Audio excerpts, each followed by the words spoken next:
എല്ലാവർക്കും യേശുവിൻ നാമത്തിൽ വന്ദനം. നമ്മുടെ ഉപവാസ പ്രാർത്ഥനയുടെ മൂന്നാമത്തെ പകലാണ്.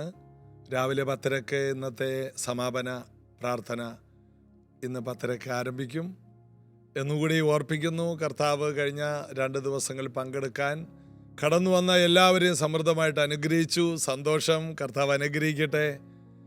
ഇന്ന് ജീസസ് എവരിഡേ ശ്രദ്ധിക്കുന്ന ഓരോ പ്രിയപ്പെട്ടവരെയും യേശു കർത്താവ് അനുഗ്രഹിക്കട്ടെ. ഇന്ന് ഈ ആഴ്ചയുടെ ഒടുവിലത്തെ സമയങ്ങളാണല്ലോ. ഈ ആഴ്ചയിൽ നടക്കേണ്ട അത്ഭുതങ്ങളെ നമുക്ക് വിശ്വസിക്കാം. കർത്താവിൽ നമുക്ക് ആശ്രയിക്കാം. കർത്താവിൻ്റെ ശക്തിയാൽ നമുക്ക് നിറയാം. ഒരിക്കൽ ഒരാൾ പറഞ്ഞത്, ജീവിതം ഒരു സിനിമ പോലെയാണ്. ഡയറക്ടർ എപ്പോഴും കഠിനമായ റോളുകൾ നല്ല നടന്മാർക്കേ കൊടുക്കൂ. അതെ, നമ്മുടെ ജീവിതം ഒരു സിനിമ പോലെയാണ് വാസ്തവമായിട്ടും. എന്നാൽ ആ നല്ല ഡയറക്ടർ അദ്ദേഹത്തിൻ്റെ സിനിമ വിജയിക്കാൻ വേണ്ടി ചെയ്യുന്നത് നല്ല റോളുകൾ എന്ന് പറഞ്ഞാൽ ഭയങ്കര കഠിനമായ റോളാണ്. സിനിമയിലെ ഏറ്റവും ബെസ്റ്റ് ആക്ടർ എന്ന് പറയുന്ന ആൾക്ക് ഏറ്റവും കഠിനമായ റോളുകൾ കൊടുക്കും. കഴിഞ്ഞ ദിവസം ഒരു സിനിമാ നടൻ പറഞ്ഞതാരോ എനിക്ക് അയച്ചു തന്നു, ഇനി എൻ്റെ ജീവിതത്തിൽ ഒരിക്കലും ഇതുപോലത്തെ ഒരു സീനിൽ ഞാൻ അഭിനയിക്കില്ല, അത്രയും കഷ്ടമായിരുന്നു, മരിച്ചു പോകുമെന്ന് ഞാൻ വിചാരിച്ചതാണ്. അതുപോലെയുള്ള സീനുകളിലൊക്കെ അദ്ദേഹത്തിന് അഭിനയിക്കേണ്ടി വന്നു. നല്ല നടന്മാർക്ക് നല്ല റോളുകൾ കിട്ടും. അപ്പോൾ തന്നെ ചെറിയ റോളുകളൊക്കെ എടുക്കുന്നവരും ഉണ്ട്. പണ്ടൊരു സിനിമാ നടി പറഞ്ഞതുപോലെ, ഞാൻ സിനിമയിലൊക്കെ ഉണ്ടെന്ന് പറഞ്ഞു. ആകെ ഒരു സിനിമയിലാണ്. അപ്പോൾ ആ സിനിമയിൽ ഏതാ രംഗമെന്ന് ചോദിച്ചപ്പോൾ, നടിയെ തല്ലിക്കൊന്ന് ചാക്കിലാക്കി പുഴയിലെറിഞ്ഞപ്പോൾ ആ ചാക്കിനകത്ത് ഞാനായിരുന്നു. എവിടെയെങ്കിലും അഭിനയിക്കണ്ടേ? ആ ചാക്കിനകത്ത് ഞാനാണ് ആ വെള്ളത്തിലോട്ട് താന്നുപോയെന്ന്. അങ്ങനത്തെ നടീനടന്മാരുമുണ്ട്. നല്ല റോളുകൾ നല്ല ആക്ടേഴ്സിന് കിട്ടും. അപ്പോൾ ജീവിതത്തിൽ ഏറ്റവും കഠിനമായ അനുഭവങ്ങളൊക്കെ ഈ നല്ല ഡയറക്ടർ, കർത്താവാകുന്ന നല്ല ഡയറക്ടർ നമുക്ക് തരികയാണ്. നല്ല പ്രതിഫലമുള്ള റോളുകളാണ്, നല്ല മാന്യതയുള്ള റോളുകളാണ്. ആർക്കും അത് കൊടുക്കില്ല, നല്ല ആക്ടേഴ്സിന് അത് കൊടുക്കും. എന്നാൽ ജീവിതം എന്ന് പറഞ്ഞാൽ അഭിനയമല്ല, ജീവിതം അനുഭവമാണ്, അല്ലേ? അപ്പോൾ നല്ല അനുഭവങ്ങളിലൂടെ ദൈവം കയറ്റി ഇറക്കി കൊള്ളാകുന്നവരാക്കി കർത്താവ് മാറ്റും. ആരംഭത്തിൽ തന്നെ അവസാനം അറിയുന്ന ആളാണ് ഡയറക്ടർ. അദ്ദേഹത്തിന് കഥ, തിരക്കഥ, സംഗീത, സംവിധാനം എല്ലാ കാര്യവും അദ്ദേഹത്തിന് അറിയാം. അദ്ദേഹം ഇതെല്ലാം മനസ്സിലാക്കിയിട്ടാണ് കാര്യങ്ങൾ ചെയ്യുന്നത്. ഇതുപോലെ നമ്മുടെ കർത്താവ് എന്ന നമ്മുടെ ഡയറക്ടറിനെ അറിയാൻ പാടില്ലാത്ത ഒരു കാര്യമില്ല. നമ്മുടെ ആരംഭത്തിൽ തന്നെ നമ്മുടെ അവസാനം അറിയാം. നമ്മൾ എത്ര നാൾ ജീവിച്ചിരിക്കുമെന്നും എന്തൊക്കെ ആയിത്തീരുമെന്നുള്ളതൊക്കെ പ്ലാൻ ചെയ്തു വെച്ചിരിക്കുന്ന ഒരു നല്ല ഡയറക്ടറിൻ്റെ കയ്യിലാണ് നമ്മൾ. അതുകൊണ്ട് ധൈര്യപ്പെടുക, കർത്താവിൽ പ്രത്യാശ വെക്കുക. ഏറ്റവും നല്ല റോളുകളെ ഇനിയും കർത്താവ് തരട്ടെ. നമുക്ക് ചേർന്ന് പാടി യേശുവിനെ ആരാധിക്കാം.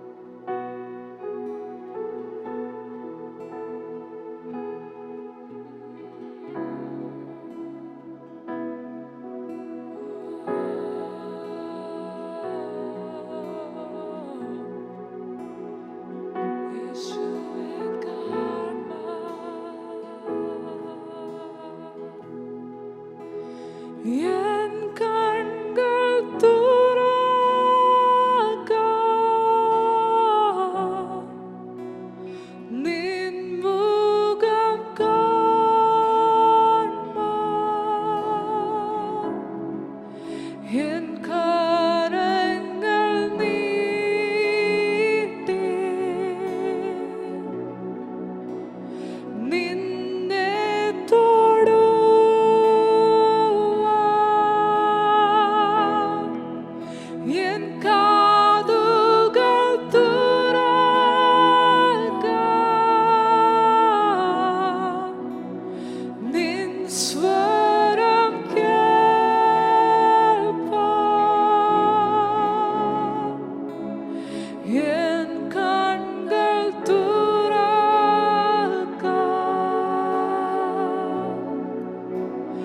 യേശുവേ കാണുവാൻ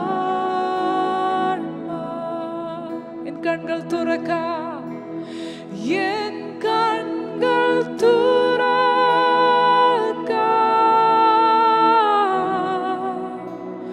നിൻ മുഖം കാണുവാൻ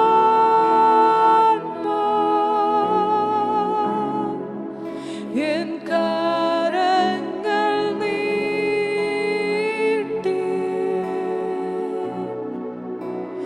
നിന്നെ തൊടുവാൻ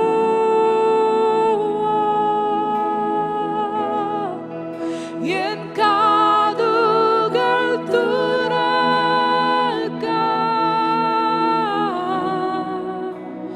നിൻ സ്വരം കേൾപ്പാൻ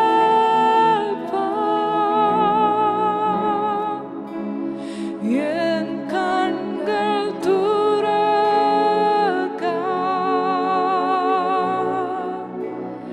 യേശുവേ കാണുവാൻ. Open my eyes, Lord. Open my eyes, Lord. I want to see Jesus,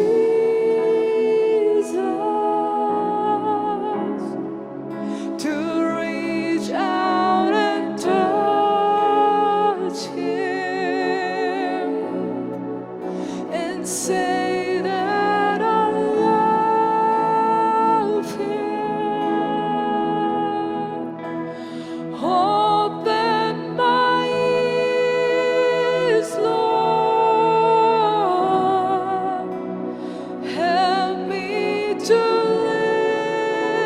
listen. Open my eyes, Lord. I want to see Jesus.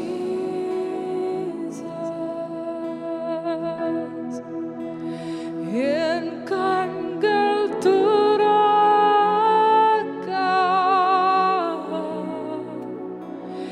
യേശുവേ കാണുവാൻ.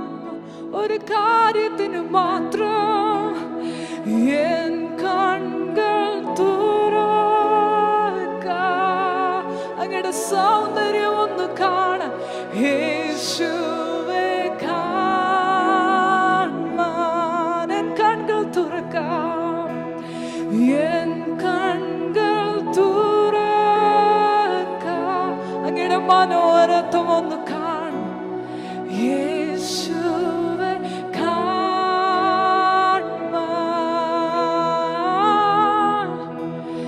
എൻ കണ്ണുകൾ തുറക്കാം,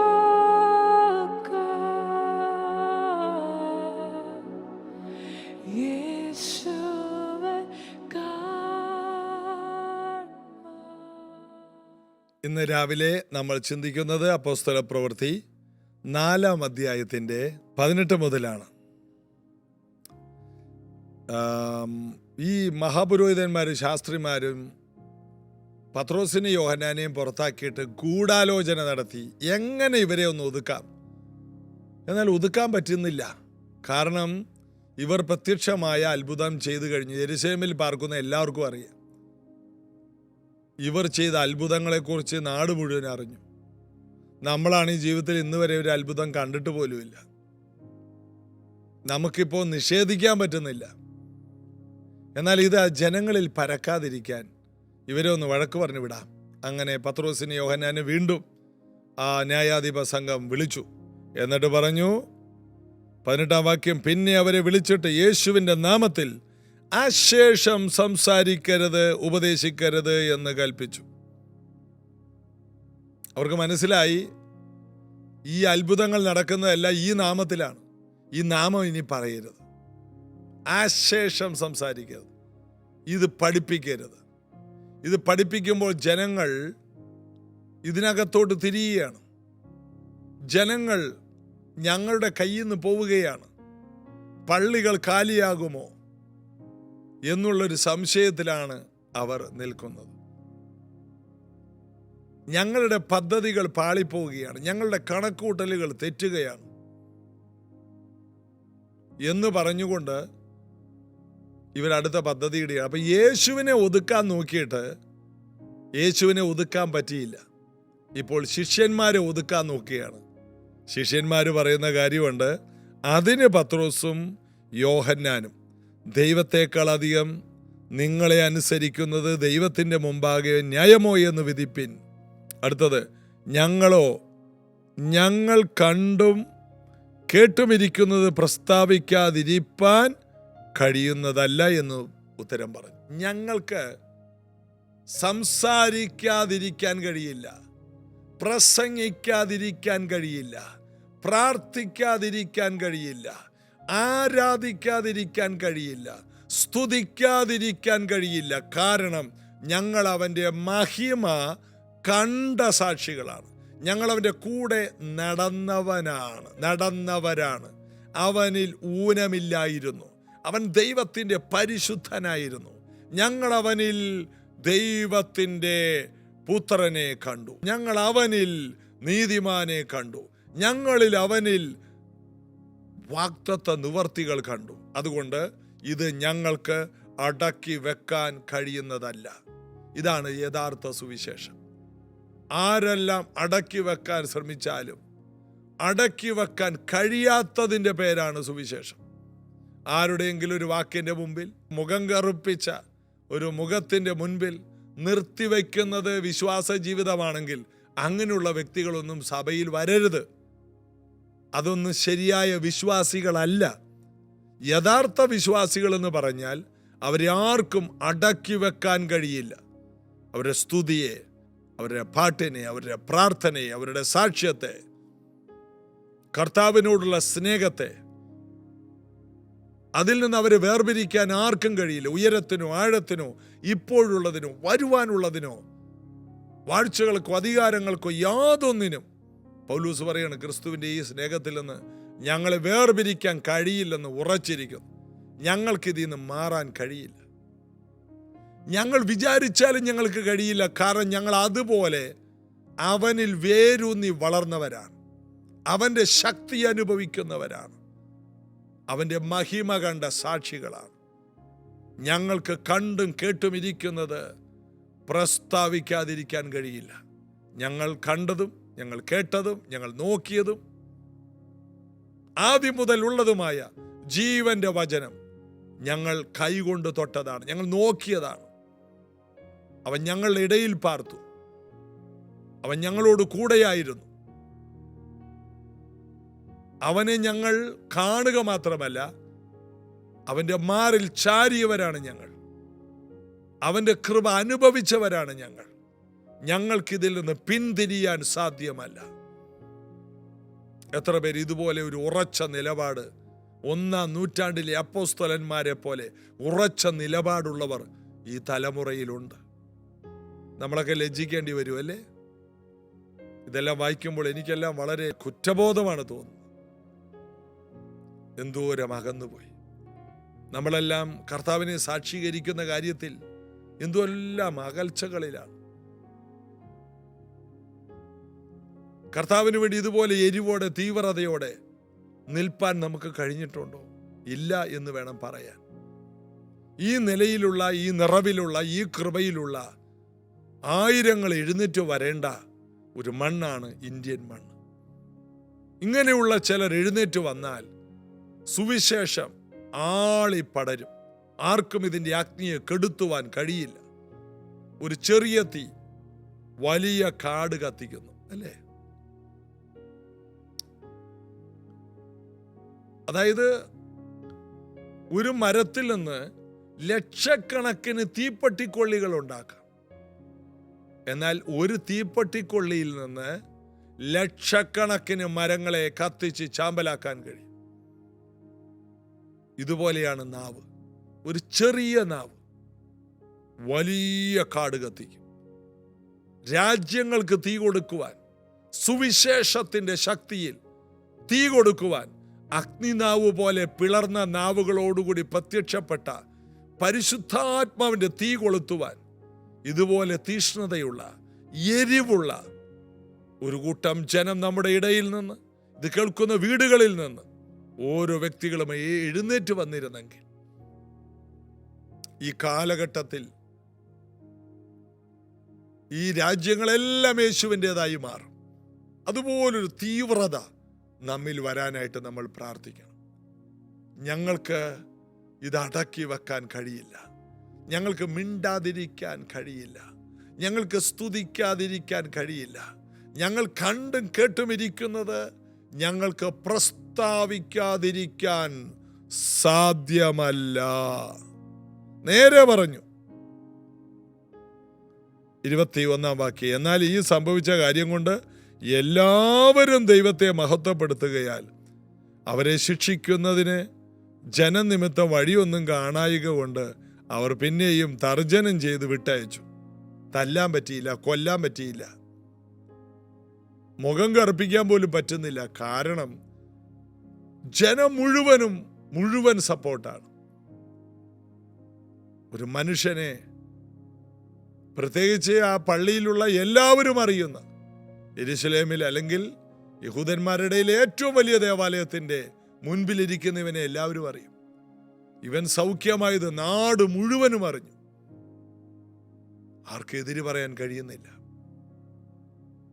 സൗഖ്യത്തിന്റെ സാക്ഷ്യം ഇവരുടെ കൂടെ നിൽക്കുകയാണ്. ഇവരെ തർജ്ജനം ചെയ്യാനോ വഴക്ക പറയാനോ ഇവരെ ശിക്ഷിക്കാനോ കഴിയാതെ വളരെ കഷ്ടപ്പെടുന്ന മഹാപുരോഹിതന്മാരെ, ശാസ്ത്രിമാരെ നമുക്കവിടെ കാണാം. അവിടെ നമ്മൾ എന്താണ് ഏറ്റവും ഒടുവിൽ വായിച്ചത്? എന്നാൽ ഈ സംഭവിച്ച കാര്യം കൊണ്ട് എല്ലാവരും ദൈവത്തെ മഹത്വപ്പെടുത്തി, അതുകൊണ്ട് അവരെ ശിക്ഷിക്കാൻ വഴിയൊന്നും കണ്ടില്ല. എല്ലാവരും ദൈവത്തെ സ്തുതിക്കുക. അപ്പോൾ ദൈവത്തിന് വലിയ പുകഴ്ച കിട്ടുന്ന കാര്യങ്ങൾ ഇനിയുള്ള നാളുകളിൽ നമ്മുടെ വാക്കുകളിലൂടെ, കൈകളിലൂടെ വെളിപ്പെടണം. എല്ലാവരും ദൈവത്തെ മഹത്വപ്പെടുത്തുന്ന എന്തെങ്കിലും ഒരു കാര്യം നമുക്ക് ചെയ്യണം. ദാവീദ് പറഞ്ഞു, ഇസ്രായേലിൽ ഒരു ദൈവമുണ്ടെന്ന് എല്ലാവരും അറിയും. മിസ്രൈമിൽ എന്തിനാണ് ദൈവം അത്ഭുതങ്ങൾ മോശയെ കൊണ്ട് ചെയ്യിച്ചത്? അത് മറ്റുള്ള ജാതികൾ അറിഞ്ഞിട്ട് അവരെ ഉള്ളം ഉരുകിപ്പോയി. ഫറവോനോട് ചെയ്തതും ചെങ്കടൽ രണ്ടാക്കിയതും. ദൈവത്തിന് ഫെലിസ്ത്യരുടെ വഴി കൂടി ഷോർട്ട് കട്ടായിട്ട് ഇവരെ കൊണ്ടുപോകാമായിരുന്നു. എന്നാൽ ആരും ചെയ്യാത്ത അത്ഭുതങ്ങൾ ഈ ജനത്തിനു വേണ്ടി ചെയ്തിട്ട് അസാധ്യതകളുടെ നടുവിൽ വഴി തുറന്നിട്ട് ഇത് കേൾക്കുന്നവരുടെ ഉള്ളത്തെ ഉരുക്കുവാൻ ദൈവം വെച്ച പദ്ധതിയാണത്.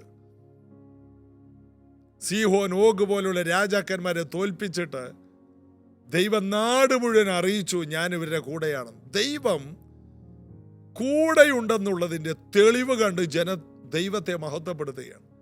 അപ്പൊ അവിടെ കൂടി വന്ന ജനം മുഴുവനും ദൈവത്തിന് മഹത്വം കൊടുക്കാൻ കാരണം അവർക്ക് മനസ്സിലായി ദൈവം വാസ്തവമായിട്ട് ഇവിടെയുണ്ട്. അത് തന്നെയല്ലേ ഏലിയാവിന്റെ കാലത്തും കർമ്മേലിൽ നടന്നത്. തീ കൊണ്ടുള്ള ഉത്തരം ആ യാഗപീഠത്തിൽ വന്നപ്പോൾ ജനമെല്ലാം കവിണ്ണു വീണ് യഹോവ തന്നെ ദൈവമെന്ന് പറഞ്ഞ് ദൈവത്തിലേക്ക് തിരിഞ്ഞു. ഇവിടെയും ദൈവത്തിന് മഹത്വം കൊടുക്കുകയാണ്. ഈ സംഭവിച്ച കാര്യം കൊണ്ടും പ്രസംഗം കൊണ്ടും ആയിരങ്ങൾ അന്ന് മനം തിരിഞ്ഞിട്ടുണ്ട്. ജനങ്ങളുടെ എണ്ണം അങ്ങോട്ട് വർദ്ധിക്കുകയാണ്. ഇവരെ എതിർക്കുവാനോ തടയുവാനോ കഴിയുന്നില്ല. ഇവരുടെ വായിലൂടെ വരുന്നത് തക്ക സമയത്ത് പറയുന്ന വാക്കുകൾ വെള്ളിത്താലത്തിൽ പൊന്നാരങ്ങി എന്ന സദൃശ്യവാക്യത്തിൽ പറയുന്ന പോലെ പറയുന്ന വാക്കുകൾ ജനഹൃദയങ്ങളെ ഇടിച്ചു കയറുകയാണ്. മുടന്തൻ സൗഖ്യമായതിനേക്കാൾ വലിയ കാര്യങ്ങൾ ജനങ്ങൾ രൂപാന്തരപ്പെടുകയാണ്. രൂപാന്തരത്തിന്റെ ശക്തി ഇത് പറയാതിരിക്കാൻ അവർക്ക് പറ്റില്ല. ഒരു പറയാൻ തന്നെ ഇറങ്ങി തിരിച്ചിരിക്കുകയാണ്. ഇവരെ തടയാൻ ആർക്കും കഴിയുന്നില്ല. ഇനിയുള്ള അധ്യായങ്ങളിലൊക്കെ വായിക്കുമ്പോൾ ഭയങ്കരമായ കാര്യങ്ങളാണ് പുറകെ വരുന്നത്. ഭയങ്കര പ്രതികൂലം. അവിടെയെല്ലാം ഉറച്ചു നിൽക്കുന്ന അപ്പോസ്തലന്മാരെ നമുക്ക് കാണാം.